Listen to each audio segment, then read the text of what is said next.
Good evening, everyone, and welcome to the 49th edition of Data Bites, Getting Things Done with Data in Government, kindly supported by Nous Group. I'm Gavin Freegard, Associate at the Institute for Government, and it's wonderful to welcome so many of you this evening here at the IFG and online. Let's start in the usual way. Hands up if you've been to Data Bites before. Welcome back. Hands up if this is your first Data Bites. Welcome. A particular welcome to whichever one of you, when signing up for tonight's event and asked if you had any access requirements, put emergency exits when Gavin makes jokes. You're going to regret that. We have 4 brilliant speakers on data for you tonight that will richly reward your close attention and detailed analysis, like it was a photo from Kensington Palace. Unlike that, though, we'll be keeping it real tonight. And rest assured, tonight's event will live up to its billing a lot better than this month's other viral moment, Glasgow's rather wonky Willy Wonka experience. I'm sure there's a political analogy in there somewhere. Some housekeeping before we embark upon our voyage through a dreamland of data-related delights. Tonight's event is on the record and we are being live streamed, obviously. If you'd like to get involved on social media, it's hashtag IFG DataBites, and we are live tweeting still from @IFG Events. If you're watching online, you can put questions to our speakers using the Slido page you're almost certainly already on. It's bit.ly/SlidoDB49, capital S, capital DB if you're not. If you're here at the IFG, you can use that or raise your hand. Why does the IFG organise Data Bites? Well, we aim to bring together the various different data communities in and around government, show everyone what better data can achieve in practice, and put interesting data projects on the record so we can all learn from them. How does Data Bites work? You're going to see 4 presentations about data this evening. Each presentation will last for 8 minutes. Yes, just 8 minutes. There are 8 bits in a byte, hence 8 minutes in a data bite. The presenter will then face questions for 8 minutes. Yes, just 8 minutes. And then we'll move on to the next presentation. So 4 presentations of 8 minutes, each followed by questions for 8 minutes. This is our 49th Data Bites. You can watch the previous 48 events, that's 6 whole cycles of 8 on the IFG website. Now, we normally begin with a look back at the last few weeks in UK politics in charts. But around this time of year, I also tend to show off some charts highlighting Wales's achievements in the Six Nations. Because after all, I am a Welshman. So, here are some charts. Here are some charts showing off Wales's achievements in this year's Six Nations. No wins. Bottom of the table. Obviously, just a bad year while we build for the future. Next year will be much better. You're a fantasist! Probably. Those clips are from Nye at the National Theatre. Nonetheless, it's been a big few weeks for Wales and politics. While most people watching the budget were focused on fiscal rules, tax cuts and public services, plenty of analysis on the IFG website, in time-honoured Data Bites tradition, I was paying attention to how the Chancellor pronounced Welsh place names. We will help fund the renovation of Theatr Clwyd. Now, Clwyd is an accepted anglicised version, but it should really be Clwyd. Repeat after me, Clwyd. Very good. To purchase the Wilfer site in Ynys Môn. The Welsh name for Anglesey, not Ynys Môn. We've done this one before at Data Bites. Say after me, Ynys Môn. Ynys Môn. Very good. And of course, Anglesey is where you will find Llanfair Pwllgwyngyll Gogeri Chwendrobl Llantysilio Golgolgoch. Anyone? One day somebody's going to do that from the audience. Now, the Welsh Labour leadership concluded this weekend where Vaughan Gething beat Jeremy Miles. Very good. Now, the First Minister has only ever changed through internal Labour elections, never at a Senedd election. Gething beat Miles by inches, the cursed ratio of 52 to 48. Recriminations may not be on the scale of Brexit, but with controversies around campaign donations and union tactics, Gething may face similar team-building challenges to the Welsh Rugby Union. Moving now to Westminster, just after our last Data Bites, there was the Rochdale by-election, yet another seat changing hands. The story this time was a Labour loss rather than a government one. George Galloway won for his Workers' Party. Galloway there, looking like the cat who got the cream. Here are the results in Rochdale since 1979. You can see that collapse in the Labour vote on the right-hand side. I say Labour vote. It was a bizarre by-election where both Labour and the Greens disowned their candidate before polling day, where 3 of the candidates had previously been Labour, and where one of those, Simon Danczuk, had previously been a Labour MP, then stood as an independent before standing for reform this time round. Galloway's victory means Rochdale is now the 5th different constituency he's represented. Whatever you think of his politics, you have to salute his indefatigability. Elsewhere in Westminster, we may get another by-election with a recall petition in Blackpool South. 6,000 signatures would be enough to trigger that. Former Tory Deputy Chair Lee Anderson's defection to reform means 13 parties plus independents and the Speaker are now represented in the Commons, and we've had 52 changes of allegiance this Parliament. And our famous ministerial resignations chart remains unchanged for the moment, but Defence Minister James Heappey has announced his intention to stand down in the near future. Recently departed Tory Tech Minister Paul Scully gave us a political quote for the ages this month, noting the bell curve distribution of voters and hoping his party would focus on the middle of the bell and not become the ends. Also not appearing on the resignation chart, in a torrid few weeks for the governing party, Scully's old boss, DSIT Secretary Michelle Donnellan, was in hot water after using public money to settle a libel claim. Well, now, we have exclusive pictures from DSIT's legal department. The government suffered further defeats on the Rwanda bill. We have exclusive pictures from the bill team.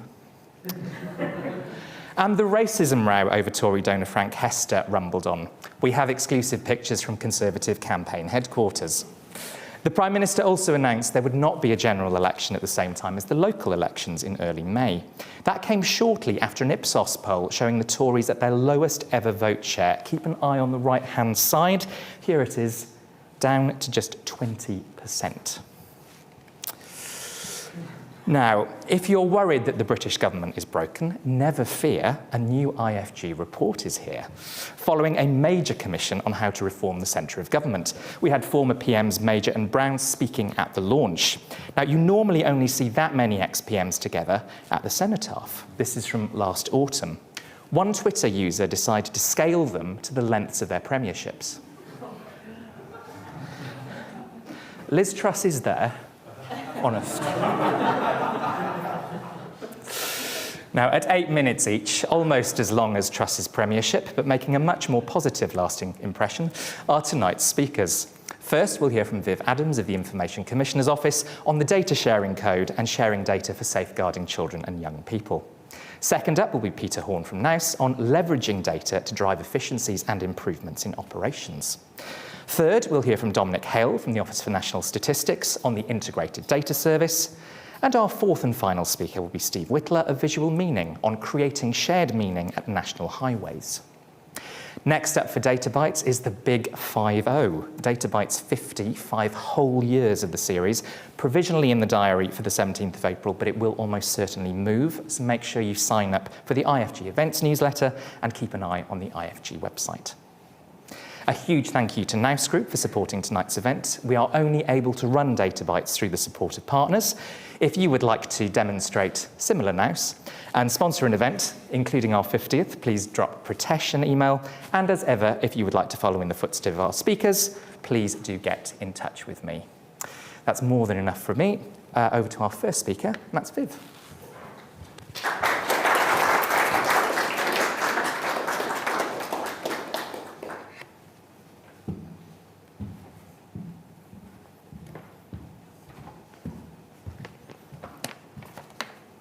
Hi, good evening.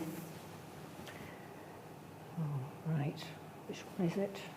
Is it that one? Oh, have I turned it off? Have I broken your slides already? It didn't appear. I have broken it. Oh, no, I think we are back. I think this is the first time we've ever done this. Aha! Hooray. Which one shall I press? That right one? Yes, yeah, that's yes. Okay, well, here we are. Right. This is what I'm going to talk about. I just want to introduce myself briefly. Yes, I'm in the central government team at the Information Commissioner's Office, and with colleagues I worked on developing the statutory data sharing code and our recent 10 steps safeguarding guidance. So, how often do we hear we can't share personal data, personal information because of data protection? We hear that a lot. But to channel Barack Obama, I'm sorry, yes, you can, really can. It's mistaken to think that, or to claim that you can't share personal information because of data protection law. Our key message is that data protection doesn't prevent information sharing. In fact, it enables it. Today I'm going to talk you through what the ICO has been doing to dispel the myths that we hear across all sectors. We've been doing this by means of engagement, including at speaking engagements like this one, and our annual conference. We've produced new guidance, case studies, and the statutory code. Sharing with and by government is so significant that a lot of our work has been with government departments and other public bodies, including the ONS, who are represented here. Our work is aimed at clarifying that data protection law is an enabler for data sharing. It provides a framework in which you can share data fairly and proportionately, rather than being a barrier. So starting with the data sharing code itself, which became statutory in 2021 after a bit of a gestation through the pandemic, which, as I was talking earlier with some people, has become rather an excuse for everything. It wasn't an excuse. We were doing a lot of things, so it was developed during that time. After we did a call for views and a very popular formal consultation, and it provides practical guidance on data sharing, explains the law in what I hope is a readable way, and it has examples and case studies.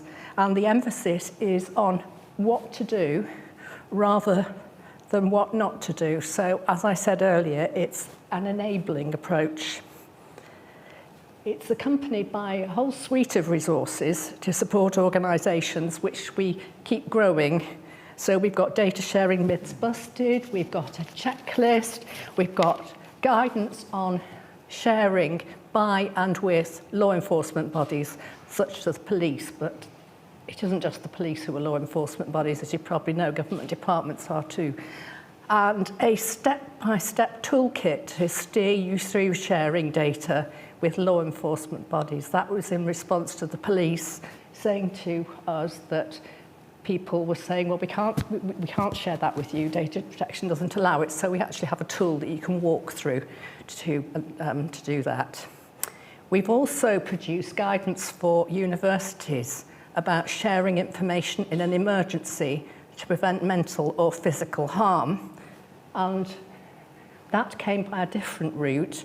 We had a prevention of future deaths report from Her Majesty's Coroner, and also we did some work with a group of bereaved parents whose young people had taken their own lives at universities, and we worked with Universities UK to produce guidance that makes clear that yes, you can in an emergency, you shouldn't hesitate at all if it's to prevent harm, to share information.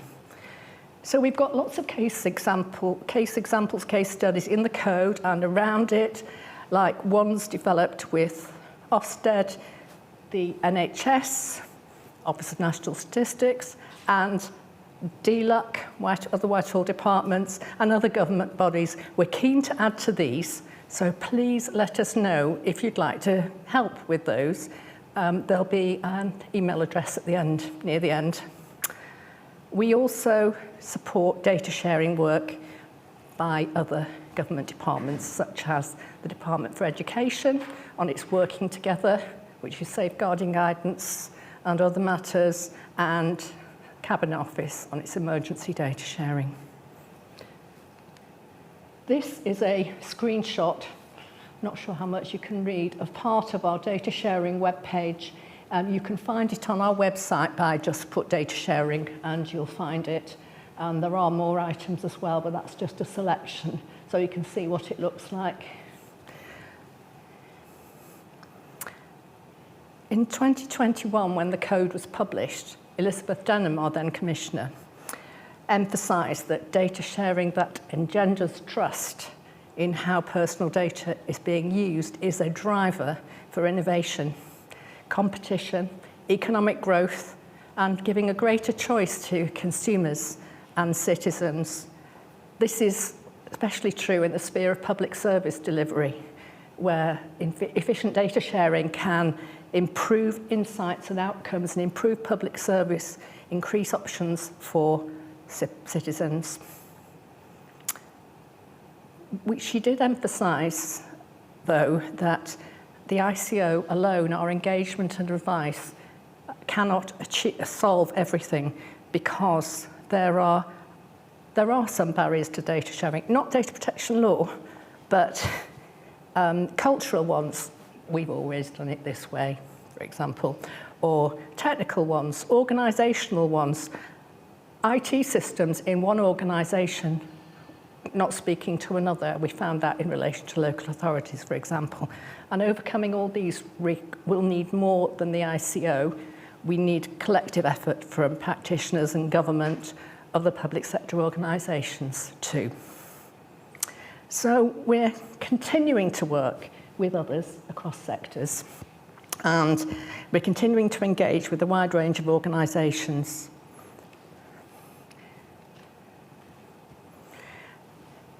Recent area of focus has been on sharing information to safeguard children and young people under 18.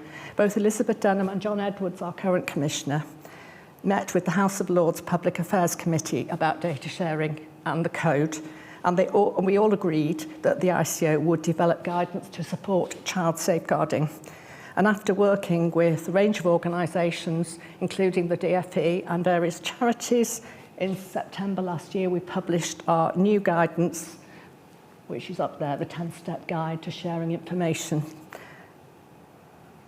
It's got simple steps in it to give confidence to anybody when sharing information to safeguard a child or young person at risk of harm. And it emphasises, as it says on screen, it can be more harmful not to share information that is needed to protect a child or young person. It doesn't tell you how to safeguard because that is not our remit, but it does give you practical advice on data protection as part of the safeguarding process. We're all aware of the many tragic cases where children have suffered harm or died through abuse or neglect. And case reviews do identify gaps in information sharing as one of the reasons, not always the main reason, but one of the reasons contributing to failures to protect children. So data protection law, we emphasise, has got an enabling role, supporting you to share that information to prevent that harm. We've also produced a simple infographic. I'm afraid I haven't got it on screen, but it's on our website to help staff who might not be expert in data protection, so you could put it up in a staff room. We've also produced marketing materials, including, Gavin, one in Welsh. Look, we've got more as well. We always try to translate stuff into Welsh for obvious reasons. With the strapline, think, check, share. I do hope that says think, check, share.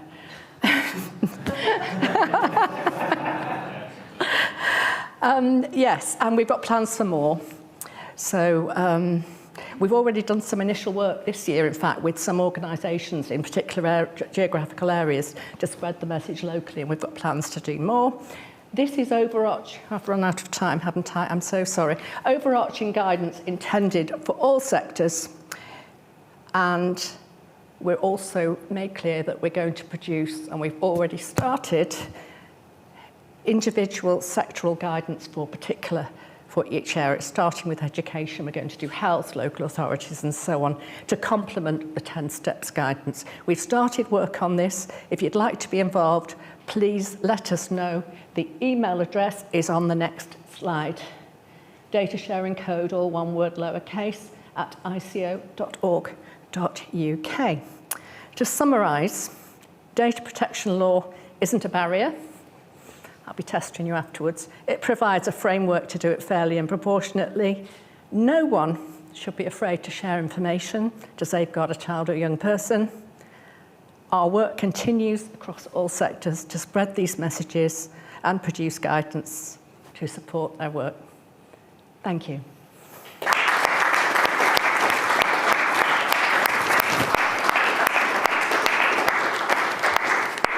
Thank you very much, Viv. For those of you joining us online, a reminder that you can use Slido, that you should already be on, to ask questions. It's bit.ly/SlidoDB49 if you're not already there. Anonymous has already asked, what is Welsh for data sharing, Gavin? Yes. So if you're here in the audience, we will obviously take questions from you as well. You can use the Slido or you can wait for the mic to come around. Please do keep it short, as we will get the clock started when you start asking the first question. Do just tell us who you are and where you're from if you can, but remember you are on the record. So let's go to the audience in the room first. Who would like to ask the first question? Hi, it's Sam from Medical Confidential. Those people who think they can do whatever they want with data will do it irrespective of what the ICO guidance says. And those who are nervous are going to be nervous irrespective of what the ICO guidance says. So how do you help good people do good things without, encouraging NHS England to do something stupid? Well, that's a very difficult one. As I said, we're doing a lot of engagement, as much as we can. We have produced more simplified but clear guidance in the 10 steps and the infographic and the marketing materials to reach lots of levels of people. The dinner lady, the doctor's receptionist, well, they should know better, but people who may not know, the groundsman, who may not know anything about data protection. So we're trying to reach all sorts of levels. We can't do it alone, as Elizabeth Denham made clear. I think there's always going to be people who are doing what they shouldn't do, but we will continue with our engagement, our public messaging, our data protection conference, and we will keep going. We are quite determined, but we're not a universal panacea. Great, thank you. I'm going to go online for the first question. This is from Anonymous. Good evening to you as ever, Anonymous. When a project shares identifiable personal data while claiming it is anonymous, is that something in a legal grey area?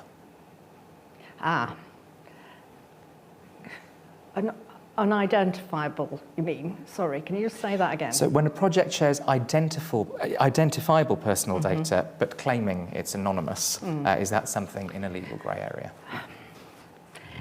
It's not exactly a grey area. It is difficult and requires judgment, and we've got quite a bit of guidance on it. My colleagues have been working, and I know they've actually done quite a bit of work with the ONS on it as well. It's not an area of my personal expertise in the code, and I rely very much on the advice of our colleagues. But a grey area, I wouldn't say a grey area exactly, but it can be technically difficult and requires some care. Great, thank you. Let's come back into the room for the next question.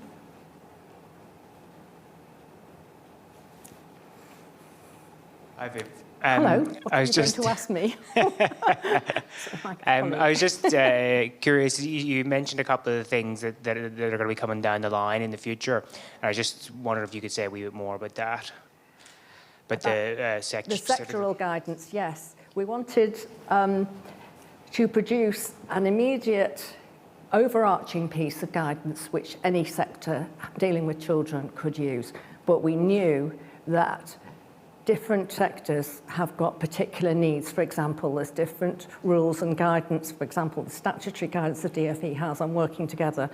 And also the NHS has particular requirements, and such as its common law duty of confidentiality and its own rules. So it's not possible for the overarching guidance to answer all those questions. So therefore we We have said we will produce separate pieces of guidance for each sector, and we have started engaging. We had already been engaging with them to write that guidance anyway, so we've got a bit of an idea, and we have started working with them. It will still be on data protection, not a guide to safeguarding, but it will be tailored to the sectors and also link out to their own guidance so that they can dip in, they see, oh, well, this is data protection, this is how this fits with our rules as far as we can. Great, thanks. I'll go online for the next question. Do you have concerns that people will be more reticent in giving their data if they can't trust it won't be shared without their express consent? Well, consent in data protection terms is another quite a difficult matter, because if you're talking about permission, in a common sense we would talk about permission. That's one thing, and you should always try and engage people. But consent is one of the lawful bases in data protection law, and it's not always in this particular sphere of safeguarding. I'm not talking about health, which is another kettle of fish or can of worms, as it were, but in safeguarding, consent often is not appropriate. Sometimes you can talk to people, say a family, and bring them along with you, but a consent is not the right lawful basis, quite usually, to use in safeguarding. So if you want to safeguard a child, for example, you wouldn't necessarily get the parents' consent to share that information. So I can understand people being worried about it generally, but in a safeguarding context, it wouldn't be appropriate. Fantastic, thank you. I should have said as well, that question came from somebody describing themselves as Dienor, which is the Welsh for anonymous. So thank you for that. Oh, again. They got around this evening, haven't they? I'm slightly scared of what I've started this evening. Let's come back into the room for the next question. Oh, we've got two down at the front. Oh, heavens.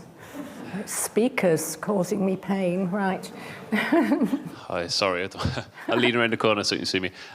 Dominic Hale from the Office for National Statistics. Just thinking about the kind of frameworks and things that you've put in place there for data sharing. One of the things that we are wrestling with, which I'll probably talk about when I do mine, is kind of everything's on a use case approach. Yes, we will share our data, but it's only for this use case, and where we want to get to is more of a sharing of data is the normal. So when the use case comes about, that data is already there to answer any kind of policy questions or interventions that need to be made. Is that the sort of thing that you're looking into? Kind of, is it specifically for use cases? Because you talked about DFE as an example earlier. Are you dealing with specific use cases, or are you thinking about broader? Use cases are always a very useful tool to getting there. Yes, I mean and then you can turn them into living example. Well, not anonymised examples for the public or organisations to understand. So use cases are very helpful, and we have done quite a bit of work with DFE on those. So I agree. I think they're really important. Thank you. Steve Whitler, Visual Meaning. One of the things I do outside of work voluntarily is I chair a governing body for a school. I used to be a chair as well. Sorry, yeah. I think lots of us have probably been there. Probably. And one of the constant frustrations is just the sheer barrage of information that comes out of central government, local government, lots and lots of organisations. The information you've shared tonight is so critical for people to hear, and I imagine it must be very frustrating for you communicating into such an information-rich environment. I'm wondering if you have any thoughts, if you could change how that environment works so that really critical messages get through. Is there anything that you would do? So that critical messages filter down to the schools? Yeah. Yes, well, we've got such a varying system of schools, haven't we? We've got academies, and we deal with the UK as well, and academies in Scotland are not the same as academies in England. In fact, they don't have ones like we do, and they don't have them in Wales either. And so we're very reliant on the DFE to spread the word down, and obviously they're very busy. So we're constantly thinking about that, about how we can disseminate the message. And in fact, when we're doing the sectoral guidance, we will be engaging with people like governors, head teachers generally. So we will be aiming to do that. So hopefully that will spread the word even more, because it'll be much more extensive. But thank you. Great. And we started the time a little bit early, so I'm going to squeeze in a final follow-on question from that. Anonymous, again, asks, Often it's important for children's safeguarding that individuals' records can be linked across various data sets, for example, healthcare with education data. Does the ICO have any guidance on the use of unique identifiers to allow data linking? The unique identifier for children that has been proposed by the DFE and the Children's Commissioner, I assume. I think it is. Yes, I mean, there have been other proposals. I think there have been a couple of proposals by MPs as well, and one of the political parties is interested in it. There has been a proposal by the DFE. They produced a report last year to Parliament about it. So it is something that is being considered at the moment, and I think there's quite a lot more to do before we've all firmed up our views on it. Excellent. Well, we shall watch that space. Viv, thank you very much indeed. Thank you.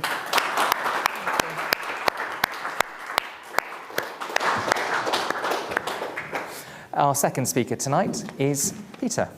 Over to you. Good evening, everyone. Okay, Nice Group are obviously delighted to have the opportunity to support DataBytes this evening. We're fans of doing things with data. In fact, as a management consultancy that's based over a number of countries, we're often frustrated by organisations that don't use data and don't form that foundation of data to make sensible choices. And when I thought about what we would cover this evening, I started off thinking, actually, I was going to talk about something that would be slightly kind of, I'm talking about data, it's not necessarily a massively exciting subject, but actually I got more and more frustrated about the context to it that I'll share over the time that we've got. So just to let you know, the examples that I'm going to be sharing this evening are based on a benchmarking program that NICE has been running for around about 15 years. It runs across about 500,000 employees across about 65 separate organisations within the higher education sector. So it's not within government departments or other public bodies, it is within universities. So I suppose what I'm going to cover in a nutshell is essentially we're in a world where organisations are facing fundamental challenging budget cuts. We see examples within the higher education sector of people actually doing data-led organisational change. And my frustration this evening that I'm going to be talking around is the fact that we don't yet see that being done within UK government departments and agencies to the extent that it could be. And I'll go into why that is. And then actually what we see that comes out of that is a whole series of sustainable savings that are possible. So in a world in which organisations face a lot of challenge, there are tools which are being completely underutilised by the UK public sector that we think should be taken up. Right. I could have put this slide up at any point since probably about 2008, maybe even 2007, if you were sitting in the Treasury. There has been 16 plus years of organisations looking and saying, we've got less and less money. We've got more and more challenge around what we're going to do. It's not where I was. I can remember conversations with individuals in the Treasury in kind of 2003, 2004, which was, I'm only really bothered if it's $250 million in terms of additional NHS expenditure, and if it's lower than that, it's a rounding error. We're not in that situation now, and yet we behave as if we are. And in response to that, the concept that data might help is something that won't surprise either people online or people that are in this room. But when it comes to that challenge and question as to how is it that the leaders of organisations respond to what they should be doing in terms of changes, in terms of actually when looking at the services they deliver and the choices that you have, all too often, you're in a world where people are looking at salami slicing. You're in a world where people are looking and stopping and saying, actually, we don't really know. We don't necessarily know, and I'll say this, and this is from multiple years as both working in government and also as a consultant to government, we don't know who we employ. We don't actually know necessarily what their job titles are. We certainly don't know what they do with their time. And that is the reality for many organisations. And yet, I'm going to paint a different world, a world where you can do things that are different. So let me move on from the only meaning I'm going to display this evening. I was told by one of my colleagues not to attempt to be funny, because normally DataBytes speakers are much funnier than I am. So thank you, Rosanna, for that. And then we'll move on. Actually, what do NICE do? We've developed a process, and we're not the only people who could be able to do this, but we've developed a process across roundabout, as I said before, 500,000 staff, where we're able to collect granular enough data to make sensible choices around strategic decisions in the organization. So this is being able to say, actually, if I'm thinking about a particular team in the organization, can I tell in buckets of around 10% of an individual's time what they're spending their time doing?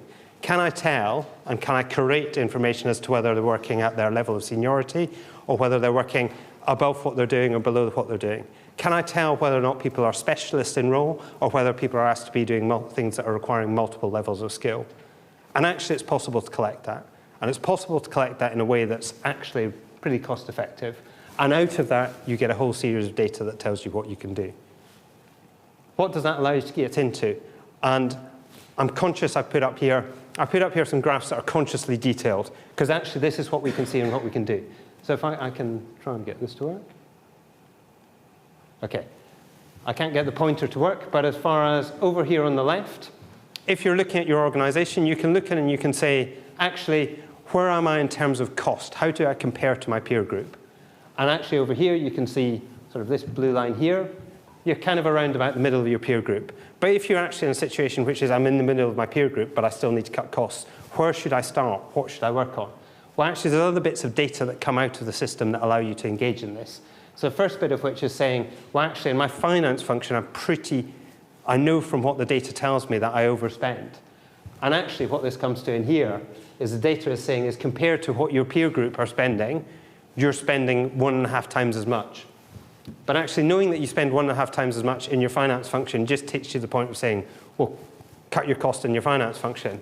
Actually, what you can do further around having collected the data in a sensible way is then split up that finance function. I don't know if you can see at the back, but these are little kind of scatter charts of pointing out where you're okay in one part of your finance function because you're setting an average, but in this one here and in that one there, you're way out of line. So actually, that's the question, which is, those are the areas that you should focus on. So in response to the challenge, get in there and focus on it. What are the other things that you can be doing? You can have clarity when you're looking at organizational change. So I've been part of too many organizational changes where it's not really clear what's in and what's out. Actually, by having structured data, you can start to say, well, these are the things that we're going to include. So if you're looking at centralizing certain things in an operating model, instead of having lots of confusion as to what's in and what's out, you can actually say, these are the things that are in, these are the things that are out. Alongside of that, you can be specific around, well, actually, of the things we've been considering as in scope, these bits we're going to do something with, and those bits we're going to keep away from. And then the final bit around here is, and I don't wish to suggest there's too much grey hair in the room, but there'll be enough people in the room who've been a part of organizational change, where the organizational change has been announced in year one, and by about 18 months in, you've gone through the whole pain of the transition, and if you ask people in the organization, have we actually succeeded? People will come back and go, well, actually, we said we'd do this change, but to be honest, the cost just bounced back again. So you push down on the balloon, and as a consequence, actually, somehow or other, we managed to raise the cost of the organization rather than slim it down. If you're actually collecting data around what you do, you can tell whether or not you've succeeded. It's revolutionary. That's another example in here. The other thing that you can do in this is you can do data to demonstrate outcomes. So this is about saying an organizational change around specialization. And this is a real example. So in the left, it's saying, actually, what we're going to say is instead of expecting 1/5 of our staff to be managers, lots of them being managers is a very small proportion of the role, and to be honest, they're not very good at it. You say, we're going to make being a manager a specialist role. So that's the bit around there of moving from 1/5 of people being managers to about 1 in 10 people being managers. As a consequence, you then end up having your managers are much more focused in terms of what they do. So they spend 3/4 of their time being a manager, as opposed to 40% of their time being a manager. What does that lead to in practice? You significantly reduce your cost, because actually people who aren't very good at being managers spend more time as a manager. They're less effective. So collect the data and see what you can do with it. So I suppose I started off with a kind of question and example, and you'll appreciate that a lot of the organizations we work with don't really like us to share this data publicly. Actually, we engaged with an organization, the University of Alberta, as an international example. They were in a world where suddenly falling oil revenues meant that the government said to them, actually, our tax take is down, your funding model is broken, we're going to take 30% out of your budget. What can you do in response to that? And what they did was they actually collected the data, used the data, and generated at the end of it sustainable savings. So within 2 years, they were able to demonstrate that they'd put in place the savings that they needed to. So I suppose if I was to go back to kind of why did I start and say, initially I was thinking, well, I'm chatting about data, possibly I won't get that excited about it, and why I'm in a world of saying, I'm really frustrated about this. This is not just about what does this mean in terms of services delivered to individuals. It also goes back to the people who are working in the public sector, who are working across a range of organisations, who all too often experience organisational change which is not based on evidence. It's possible to do. We've demonstrated that you can do it and you can prove the results from it. And if you as organisations are thinking that you're going to go through not just this year of tight financial constraints, but next year and the year after and the year after, then actually my take is it's irresponsible not to have some form of data collection that's allowing you to have that granularity of data that allows you to make sensible choices and ensure that any decision you make now actually is not going to rebound in future years. And I'd like to pause then because I've clearly gone over. But thank you everyone for listening to my passion.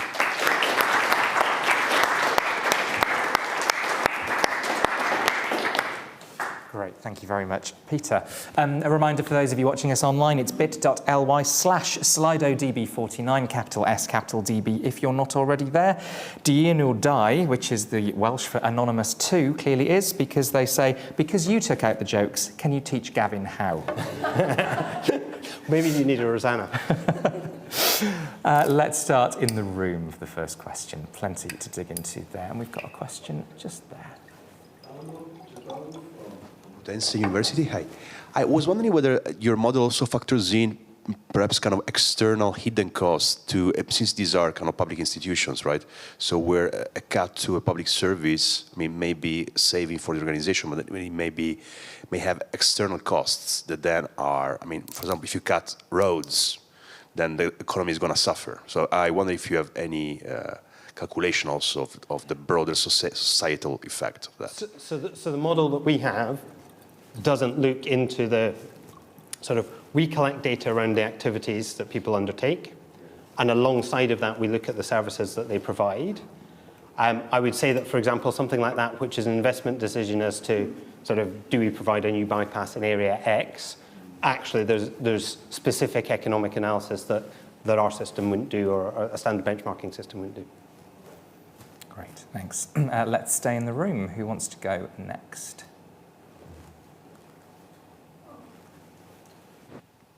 Hi, I'm Julianne from the ICO.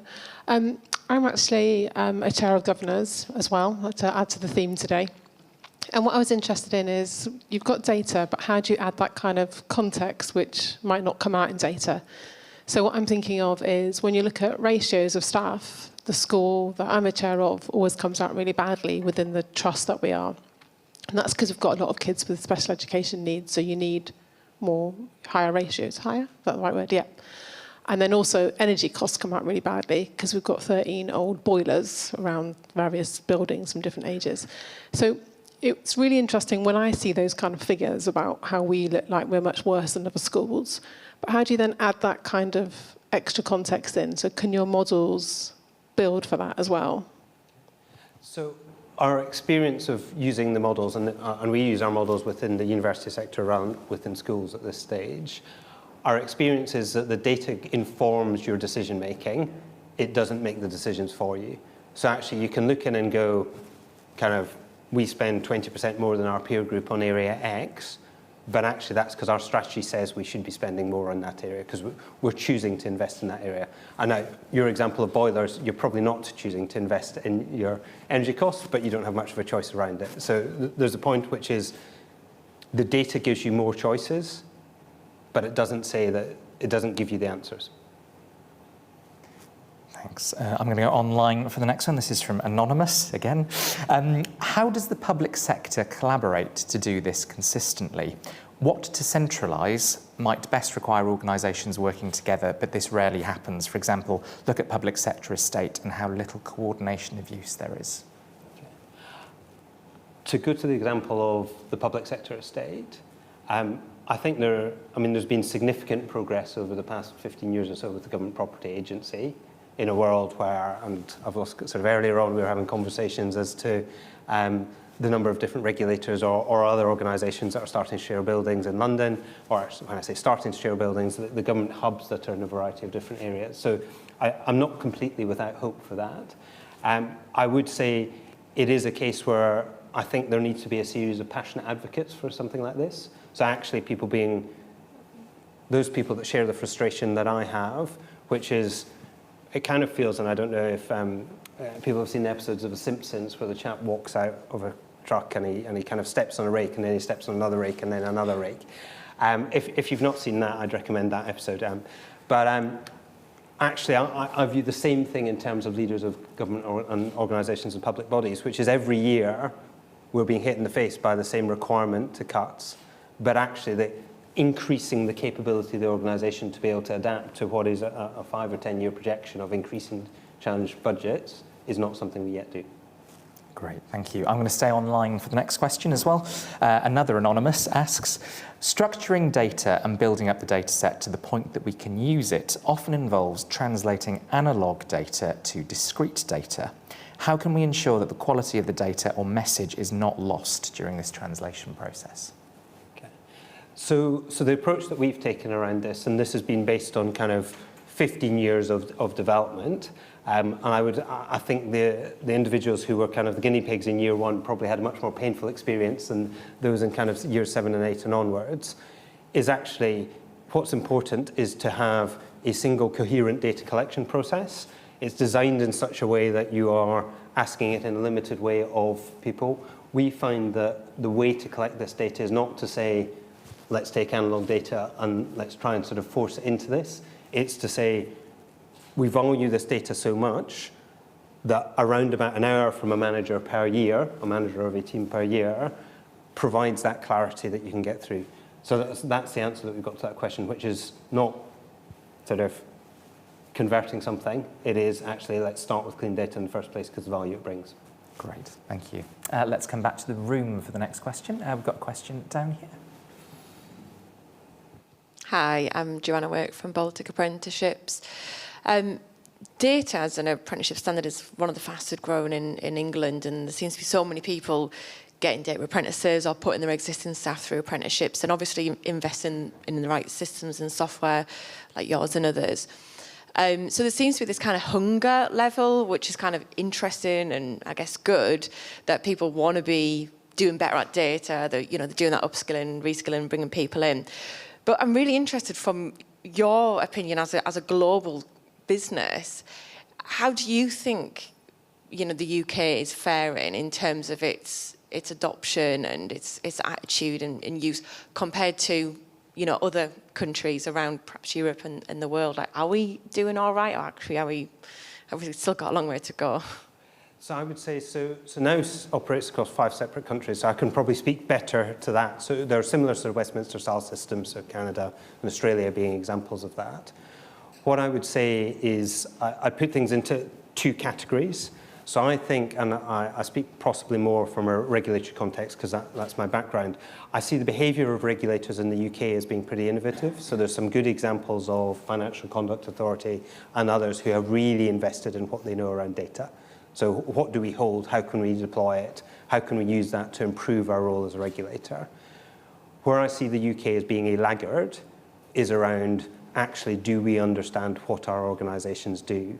So being able to say, so for example, if we're running multiple major capital projects, do we know that the proportionate amount of time on governance is allocated to this project over here, which is worth 10 billion, versus this project over here, which is worth 1 billion?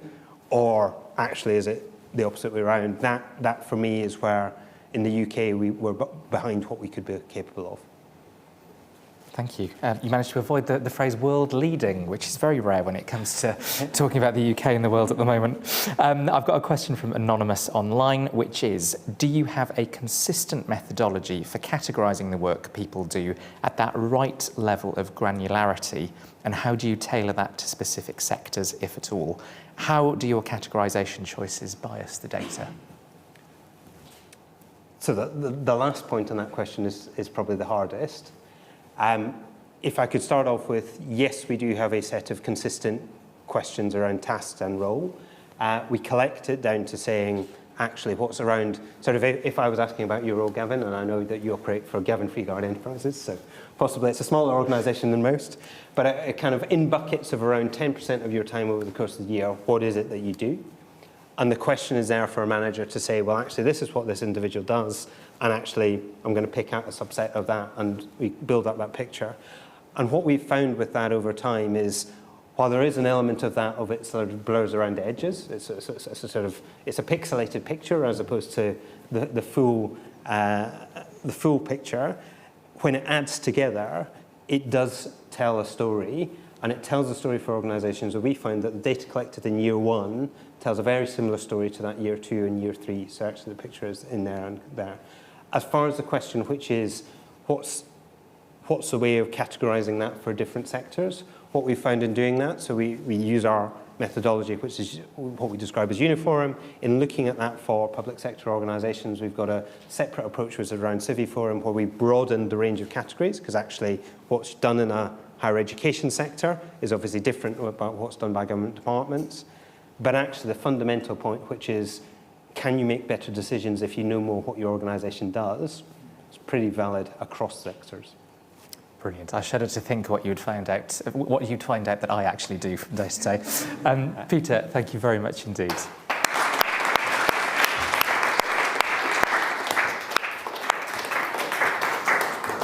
Time for our third speaker now, and that's Dominic.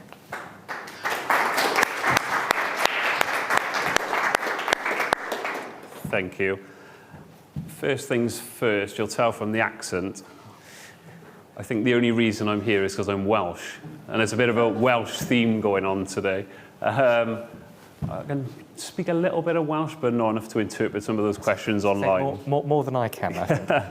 So I'm Dominic Hale from the Office for National Statistics, and I'm currently working on something called the Integrated Data Programme, which is looking to deliver an integrated data service for government and the wider research community as well. So you've got the kind of start. I talked about my question around use cases earlier, and some of these problems presenters have actually already covered. Some of the kind of the real big hitting problems with data sharing across the public sector, and there are many. There may be more than this kind of 10 on the list here. Some of the things with kind of fragmented data, siloed working, there are some kind of departments who work in silo. And some of that, sometimes that's fine, because the data within that department might be the only data that specific department actually needs. But we need to start thinking about kind of more broadly across government what other departments might make use of that data as well. Resource availability, and one of the questions just now is around kind of skills. Do we have the kind of recruitment and capability within the public sector? Can it be afforded within the public sector to do what we need to do to our data to make that data more usable for the public good? Common data standards, inconsistent data quality, legacy systems. I was talking in the green room about legacy systems only just now. Big problem for government. Government spends a lot of money on legacy technology. So these are just a few of the kind of the problems that the government has when it comes to consistency and data sharing and the like. So it's a known issue. I think everyone in the room kind of is aware of what I've already talked about there, and broader concerns as well. These are just a few snapshots of a few publications. The CDDO leading on Transforming for a Digital Future 22 to 25, which fell out of the National Data Strategy.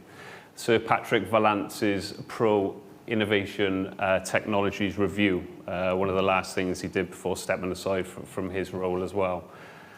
And then here on the left-hand side, cross-government working. You've seen kind of Alex Chisholm and Kat Little and others giving kind of evidence at parliamentary committee recently, and there was recommendations in a paper about government needs to work better together to share its data assets. So what are we doing as a government, as departments, to try and solve this issue? Well, the Integrated Data Service is not doing everything, clearly. We're one of a number of kind of data sharing pilots, projects and programs that are working collaboratively across departmental boundaries. But I'll focus on the Integrated Data Service, because that's what I know more about. So what is the Integrated Data Service? So what we've built, and it is there, it is live in a beta form, and it's usable, a cloud-based, what we call trusted research environment, which has been accredited to share data under the research and analysis strand of the Digital Economy Act. So this is actually a service that is in existence at the moment and has around 100 data sets on that service as well. Our strapline is bringing together kind of ready-to-use data to enable faster, wider collaborative analysis for the public good. It has to be for the public good. When we share data, we talk about kind of sharing data across departments. You know, we've got kind of commercial data within the Integrated Data Service as well. We've got kind of mobility data from telecommunications companies. And we're looking to kind of onward share that data and make it available for the user base of the Integrated Data Service as well. So these are kind of a few of the key elements for the Integrated Data Service. So moving left to right, and I've got double the amount of slides than what I've got time, and you're supposed to have 1 minute a slide, so I'll go through this quite rapidly. So technology, so like I say, it's cloud-based, in fact, multi-cloud as well. So we want to move to a model of distributed data. So we don't have to move data across government's digital estate more. We can kind of interoperability of systems and connected data. We're not there yet. In fact, we're quite far off that. At the moment, we have the classic, data exchange. We'll put it in a secure, lockdown, cloud-based environment and then make it available. In future, that's what we want to actually move to. As I say, it's already accredited under the Digital Economy Act. So it's secure, scalable, everything you expect from a government-trusted research environment. I'll talk a little bit about the data linkage element in a bit. So this is kind of the top is anybody who's shared data across government will be very familiar with this kind of data pipeline, let's call it, across the top there in orange. A new policy question appears, you've got to mobilize analytical teams, you've got to identify what data you want for the policy question, you've got to negotiate that data. That can take 3 years. The policy question's then gone. So that is not a good model for government to operate in. What we're looking to do in the Integrated Data Service is more at the bottom. And this was kind of one of the questions I was asking Viv earlier around, are you looking at kind of sharing data for use cases, which is kind of that top level there? Or are we looking to share data across government so when that policy question appears, the data is already there and available in standardized form so we can use it, so we don't lose critical time. Some of the benefits through different lenses here. So one of the benefits for an analyst, a researcher, is kind of a unified kind of data catalog from across government in a standardized way, which they can access for specific projects. Drawing on large-scale administrative data, commercial data, and the like, all in a single environment. And collaboration, really, really key. Government collaborates an awful lot kind of across departments on analysis, but also with the wider research community as well. So the Integrated Data Service will allow for kind of people in academia to collaborate with people in Department for Education, MOJ, whatever department it's actually in. Then data suppliers. Like I say, data is shared a lot across government. There's a lot of duplication and a lot of friction in that process as well. For a data supplier, we want to move to a world where they share their data once, and then that data is made onwardly available through the IDS. So for example, if HMRC, I always use HMRC, so if HMRC share a data set, they might share that data set 4 or 5 times at different departments, so that's not a cost-effective model of doing things. So share that data once, lock it down securely in the Integrated Data Service, and then make that data available through a single service. That's the model that we're looking at, which leads to kind of better policy decisions for decision makers within kind of the UK government. Privacy enhancing technologies is one of the key things for us. So somebody talked about unique reference IDs earlier. So that's something that we're doing via the reference data management framework. We have kind of 5 core indexes: demographic, address, business, classification, and geography. We're anonymizing the data before anybody has that data, attaching unique reference numbers, which will allow an analyst to come in and draw with one line of code, draw in data from this data set and data from that data set using a unique identifier. Nobody knows who that is because it's ABC 1, 2, 3, 5, 6, 7. Staying on the Welsh theme, and I didn't do this on purpose, but it just so happens that one of the recent use cases was around Welsh Government and actually Welsh language speakers. So one of the First Minister's priorities for 2025 is to increase kind of native Welsh tongue. And we were able to kind of do some analysis on this, drawing in the annual population survey, labour force survey, having those 2 standardised data sets so they could do the analysis they required. This is just a snapshot of where we are on the service. Recently made 43 new data sets available on the service. And you can see this is the kind of the maturity and the scale up over time. But the challenges remain. There's still a lot of challenges around data sharing. So this is one of the latest kind of publications to recommend to government that there's real change that's actually needed in this space. This was the Professor Denise Leavesey review into the UK Stats Authority. And you can see the recommendation there. One of a number of challenges and one of a number of white papers and policies that have been published in the last couple of years to say the same thing. Government needs to do better with data sharing, and we hope the IDS will be not the silver bullet, but go a long way to helping with that. And that's it. Thank you very much. Brilliant.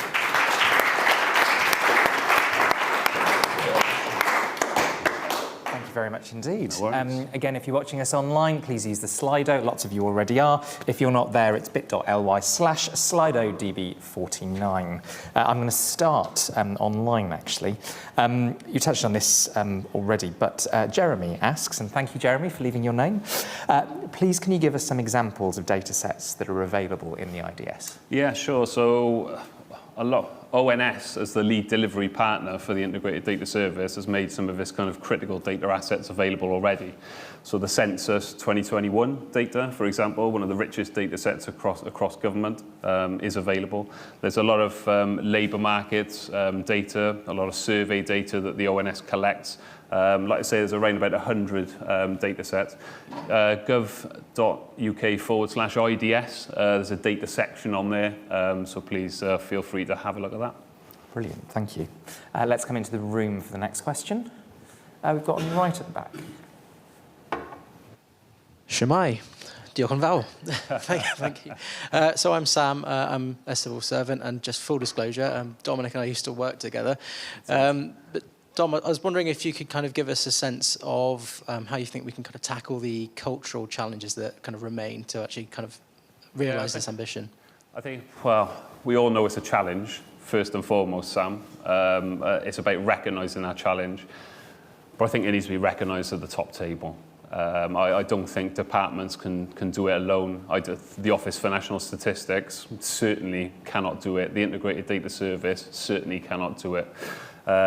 It needs some lean-in from the top, really, be it kind of ministerial, permanent secretary, whatever it is. I think that's the only way that we're going to do it, really. Just following on from that, actually, Tom King, evening to you, Tom, notes the Leavesey review in his question and says that one of the things in there is the UKSA, the UK Statistics Authority Board, should engage more with the IDS programme. With a big project like this spanning departments, what do you really want from them to help things along? Yeah, it's interesting because my team actually, brief into the UKSA board, which Surrey and Diamond chairs. I mean, what do we need from them? I think not just that it's not unique to the UKSA board. I think it's more kind of for the senior civil servants kind of around government to advocate for the Integrated Data Service. Because, you know, you can often feel a little bit like a lone voice I come on stage and talk about the integrated data service, and colleagues do exactly the same things. But I think the board, and I know they're really invested and engaged in the integrated data service, because I clearly know a few of the board members. But similarly, kind of director generals of digital and data across government, we need people like that on board who can make a difference. Great, thank you. I'm going to stay online with a question from Anonymous. How will the IDS work with the federated data platform?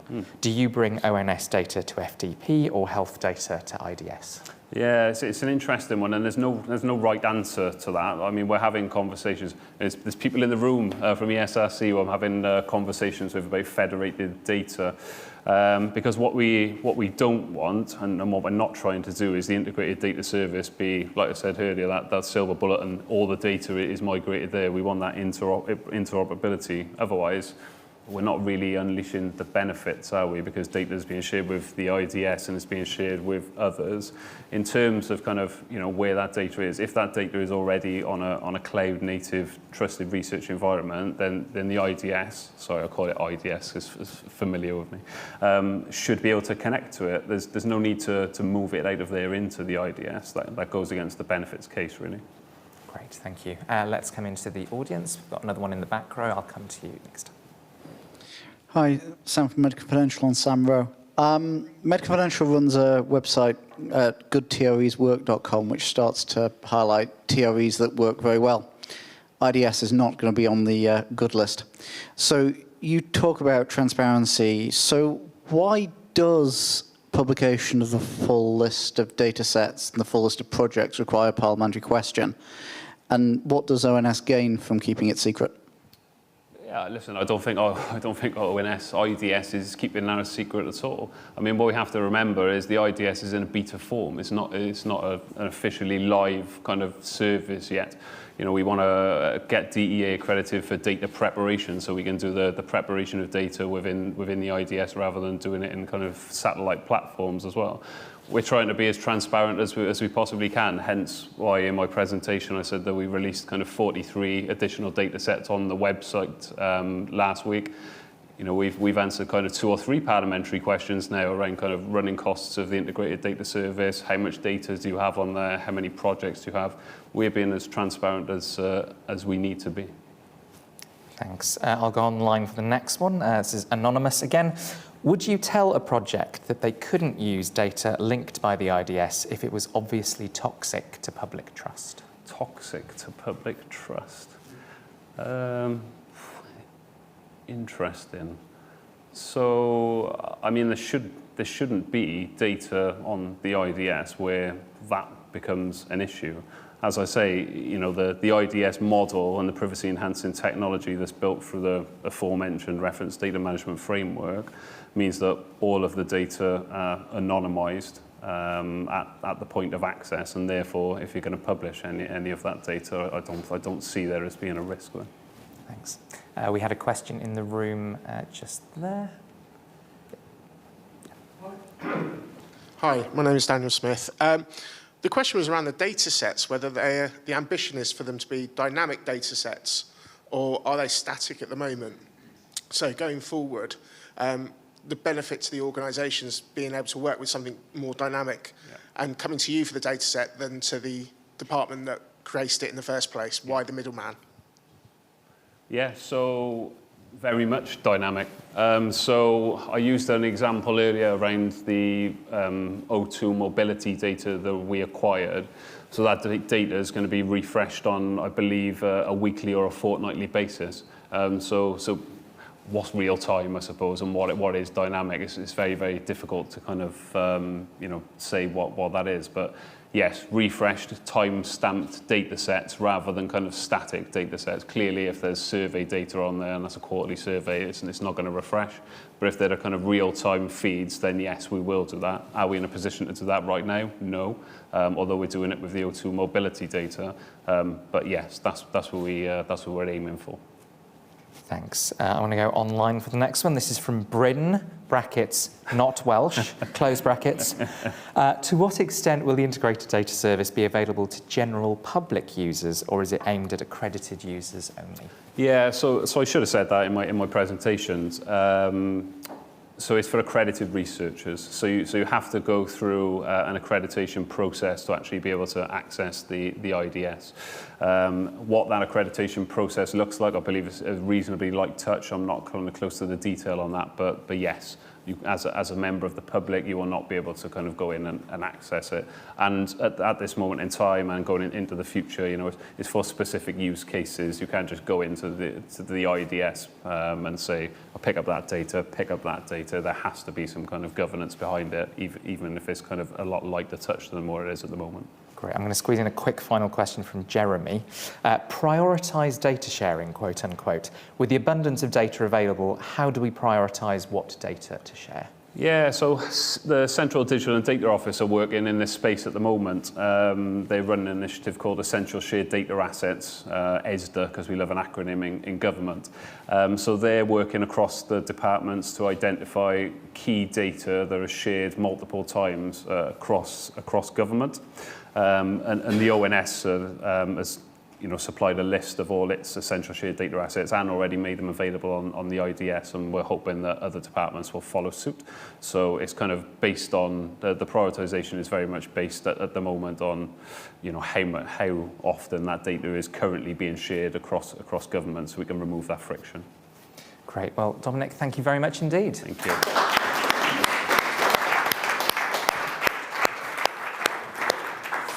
And that brings us to our fourth and final speaker this evening, and that's Steve.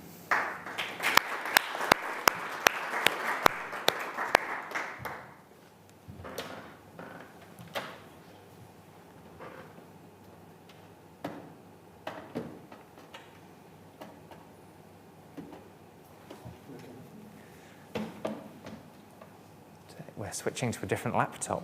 Very exciting.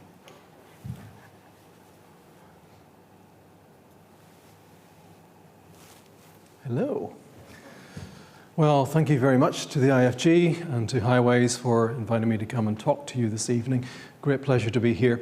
Before I say anything, I just want to give a big shout out to one Gergely Rikuya, who is the product owner for this at Highways, but is on paternity leave at the minute. Otherwise, he would be here. He has been absolutely pivotal to everything I'm going to show you this evening. So massive thanks to Gergely. And having said that, does this look familiar to anyone? So I've spent most of my career in various forms of organizational transformation, as it is so called, and I've maybe become a little bit too cynical about it, but I don't know, transformation seems to have become almost like a steady state that's just always going on in the background, but nothing actually seems to genuinely transform. Maybe a few incremental benefits here and there, a few efficiency gains, but it's just sort of background noise, and it's almost like the more you keep trying to change things, the more they seem to stay the same. And if you identify with that experience, I want to suggest one reason possibly why that is happening, amongst many reasons I'm sure that you could give. But it's one that I think is hidden for various reasons I'm going to explain. And in order to demonstrate it, I'm not going to try and give you lots of words. We're going to play a game. Sounds like you guys are quite a technically savvy audience, so you're going to get this. It's a game of complete the diagram. So here is a diagram with some words on it, and your job is to figure out what the bottom of the diagram looks like. I'm going to give you a few seconds to look at it and just think in your head, what do you think the bottom of the diagram is?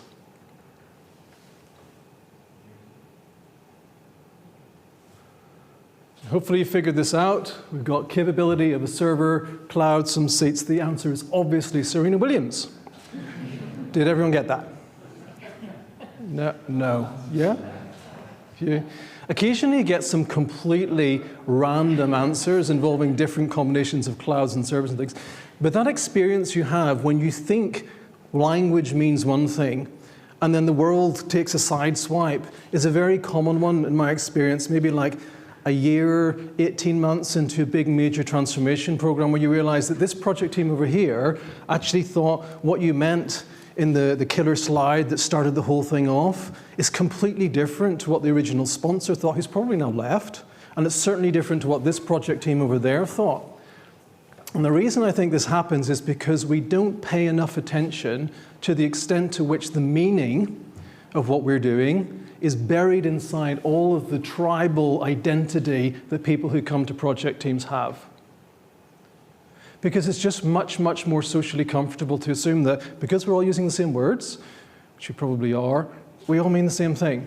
And to me, it's a little bit like this. Language is like the water that fish swim in. It's like the air that we breathe. And when you come to a problem from a particular perspective, maybe you're, I don't know, this is you're data architects on the left-hand side. So when you read any of these words, you have your data architecture hat on. But then you talk to somebody in, I don't know, marketing, like take the word service. If you're an architect, service has a particular definition, which is encoded in standards and your whole history of professional development. What is that to somebody in marketing? Well, it's probably all about customers and interaction and so on. And this doesn't get noticed. And the reason I think this is so critical for data professionals is, I think this is starting to change a bit now, but historically my observation is that data professionals have this tendency to assume that the data can be treated as some kind of neutral commodity. And they tend to be more comfortable, again, I'm tarring everybody with the same brush, and I think the situation is changing, with dealing with the bottom half of this. Let's just treat the data as something that we can figure out how to join it together, and then we'll come up with the answer. And you cannot separate it from the context in which it has been formed. And that's on multiple levels. So the data that exists here in these tables, the meaning of that data is buried in the schemas of the tables of the data sets which come from a particular software system which is sold by a particular vendor, which was coded maybe like 15, 20 years ago, which has been sold by account managers and enterprise software systems into a bubble, into a tribe, because that's finance software. It has to do finance things. This is marketing software, or it's architecture software. Now, when you multiply that across thousands of tribes, all needing their own identities across a large organization or whole ecosystem, it's just really, really, really, really complex. So, we've been working on a program that tries to identify this, to address what we call the shared meaning problem. The meaning is much more fragmented than we like to believe than it is. And we've built a platform at Highways which starts to pull together where we know we've got shared meaning so we can start building on those shared identities. So I want to share a few principles of how we've done that, and then I'll show you a little tour of the platform so you get an idea of what it looks like. First thing we've done is to decouple the data from the applications, which is what I've just been talking about. I'll not go into all of the technical aspects of that. Highly recommend this book on the right. If anyone is familiar with Dave McComb's work and the idea of data centricity, moving away from an application-centric way of doing things. That's quite a difficult thing to do for all the reasons that I've just said, because the meaning of the data is so tied into the schemas. But if you can find a way, through conversation, that's the first thing, talk to people. Talking to people is really good. To find out what they mean by the data that they have in their spreadsheets, in their Access VBA models and their collection of various bits of enterprise software. If you can find out how to connect those things back to things that exist in the world, and then you can find some way to connect those things together, which is what knowledge graphs do. So we've built an RDF graph. We can talk about the technology later if anyone's interested in that. What you can then do, and this is I think the clever thing of what we've done, is you can start to reconnect all that data back to shared visual representations that make more sense to the people who own that data.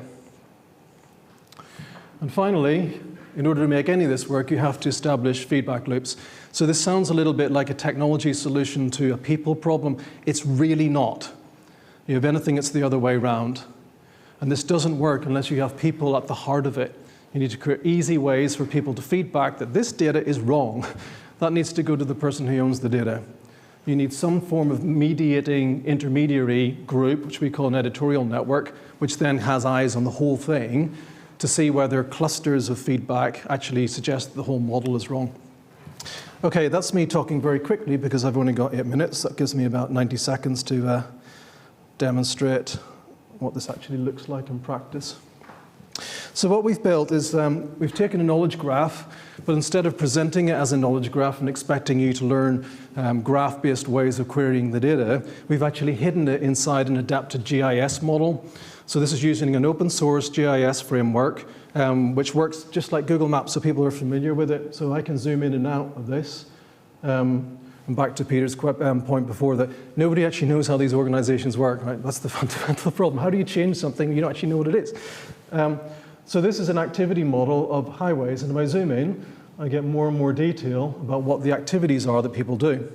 This is not just an organizational structure, this is the patterns of how the organization works as a system that endure from one reorganization to another.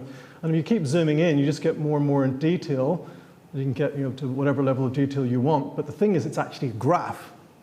So I click on any of these things, I'll find that it's actually a node in a graph. And I can start to apply information. I should say all of the names in here and so on have been anonymized, and bonus points if anyone can figure out how we've done that, because there is a pattern to it.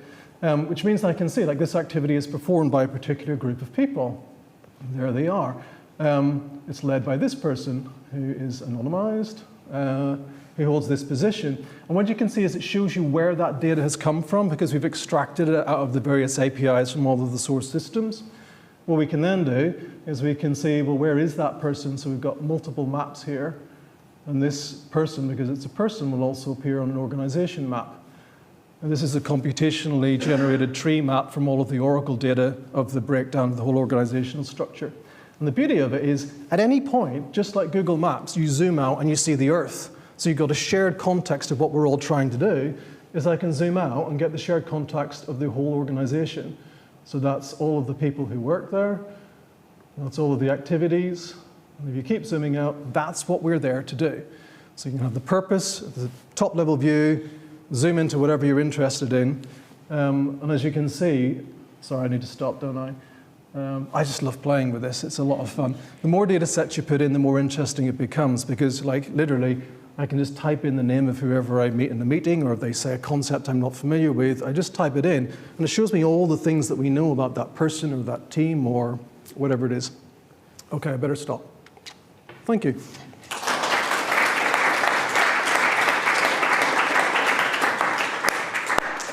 Thank you very much indeed, Steve. It's one of those tag yourself, I'm rancorous carp sort of scenarios, I think.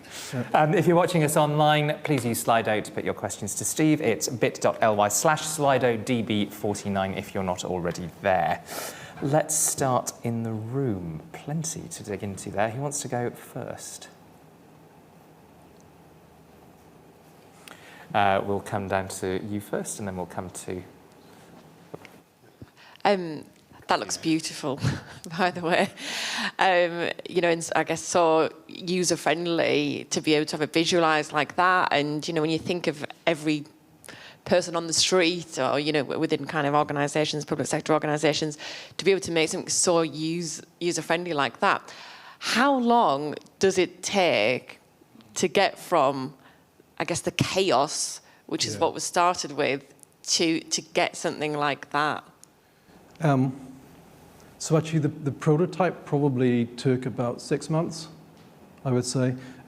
This program, so we're getting a system into production. The public sector turns out to be quite an involved process, so that's taken a bit of time. This went into production in September, October, and it's been, yeah, I mean, we probably first started talking about this maybe a couple of years before that. There's been so many conversations. I mean, it really does come down to building relationships and understanding with people, which just does take time. The actual technology, really not that complicated. Some basic ETL pipelines, some transforms to turn the tables into RDF. It's all about the conversations you're having with people to figure out what actually are the classes of things. And the basic principle here is, and this is for me like the foundational principle for building shared meaning with anything, is if I want to build shared meaning with you or with any community of people, the quickest way to do that is to find a way to connect the symbols that we use, whether it's words or pictures, to some kind of shared experience that we have of being in the world. And you can only really do that by talking to people and watching them and finding out, like, what is the context in which you're... Because, like, nothing in there is particularly complex. Like, if you look at the classes, we've got people, we've got teams, we've got some of the financial concepts, cost centers, you've got suppliers, you've got contracts. Like, there's nothing particularly complicated in there. Thanks. Can you tell what the usage is if you've been in place since the autumn? What's the uptake been? The uptick. So we're treating this almost like a Wikipedia type approach of being bottom up. So we haven't done any like big launches. We're slowly moving around from directorate to directorate because, as we say, that feedback loop is the crucial thing in the middle. So people need to say, we're opting into this to put our data in. Please add it to the graph and so on. But it's been, modestly spectacular since we started with just in the couple of directorates that we've done it, is that when people have found this thing, particularly as you'd expect, contractors, as soon as you come onto a consulting assignment and you're given, if you can get a B2B account, you get access to this and you find it, and suddenly, like, how much time am I saving? Or like, even better, how much time am I not wasting of stakeholder time, asking the same questions, figuring out who do I talk to about this, understanding who are these people in this meeting I'm with, because I can just find out straight away because it's all in one place. So I mean, we've now got several hundred regular users who just found this thing. Thanks. I'm going to go online for 2 questions next. So your National Highways colleague and DataBytes veteran, Adam Locker, evening to you, Adam. Hi, Adam. Organisations have multitudinous and incredibly detailed methods and standards for documenting their own processes, technology and finances. Why do you think they don't exhibit the same rigour about documenting their own organisations? That's a good question. So, they can answer that question so many. Adam's really good at questions. There's so many ways of answering that. So one thing is, what actually is an organization? Like what actually is it? Is it like the terms of reference under which it exists, like pieces of paper, contractual talk? Like, is it that? Is it the people who work there? Is it the processes? Is it the? It's actually quite hard to nail exactly what it is. I think when you push people, most people will say, it's the org tree, it's the org structural diagram. And the trouble with that is that changes all the time, right? The thing underneath it of what people do when you stay for long enough, realize that it doesn't actually change very much at all. Some of the tools that people use change, what they call processes change, the people who run that team change, and so on. But you have to be there for quite a long time to realize that hasn't changed. To me, that's the essence of the organization, is this recurring pattern of activities. But I think we look at it in the wrong place. If we look at it as just a series of processes, or it's an org chart or whatever. There's a much more technical answer I could give to that around how that activity model is structured as a nested set of recursive elements. But it's 3 minutes, sorry. Thanks. The next question is from Joanna, who says, finally, a chance to use my philosophy degree. Any thoughts on Wittgenstein, who argues that we were misled by the uniform appearance of our words, especially when we are doing philosophy, brackets, or rather doing organisational transformation, close brackets? Right, okay. Ask a question about Wittgenstein and put organisational transformation in brackets in the end, and it's all good. Gosh, Wittgenstein, and again, it's a similar thing where I think that statement is fundamentally true, that we do misconstrue what language is. And the best analogy I can come up with is that metaphor. I use that picture a lot of the 2 fish in the bowls, is that we don't notice language most of the time until it breaks down.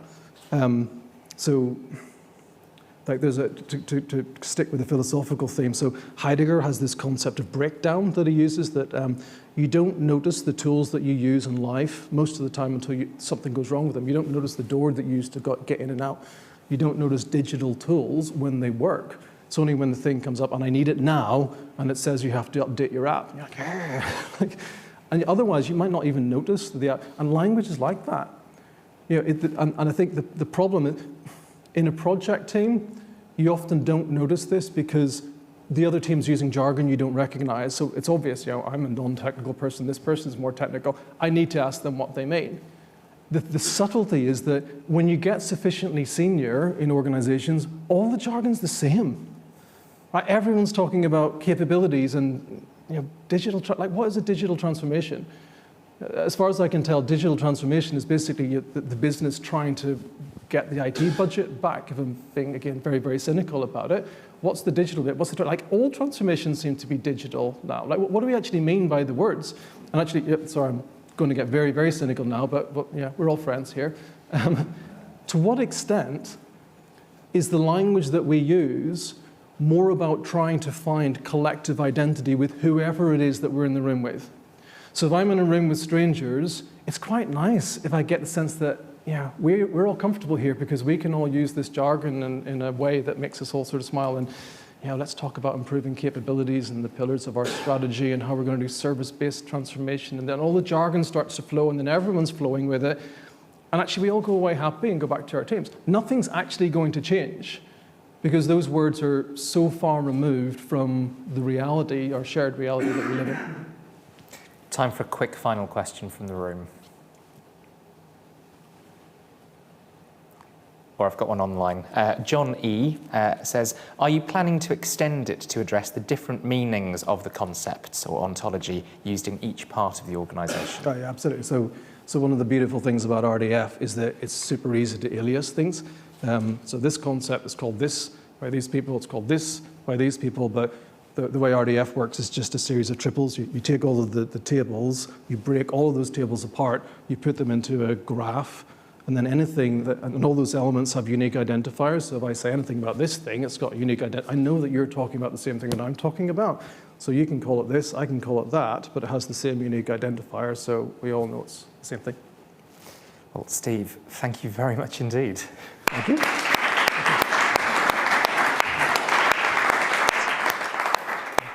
I think Wittgenstein and Heidegger in the same answer might be a Data Bytes first, even after 49 events. A few quick parish notices before I let all of you in the room go to the reception afterwards, and those of you online log off for the evening.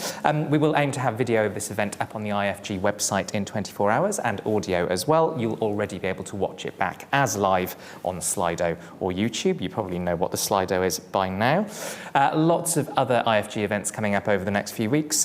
We have the next event is tomorrow lunchtime, How Can Government Tackle Fraud?, where speakers include Emily Thornberry, the Shadow Attorney General.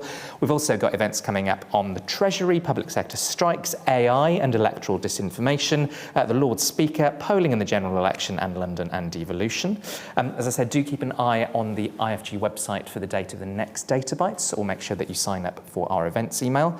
If you would like to sponsor a future one, including the 50th event, or if you'd like to speak, please do get in touch with myself or with Pritesh or with another member of the IFG team.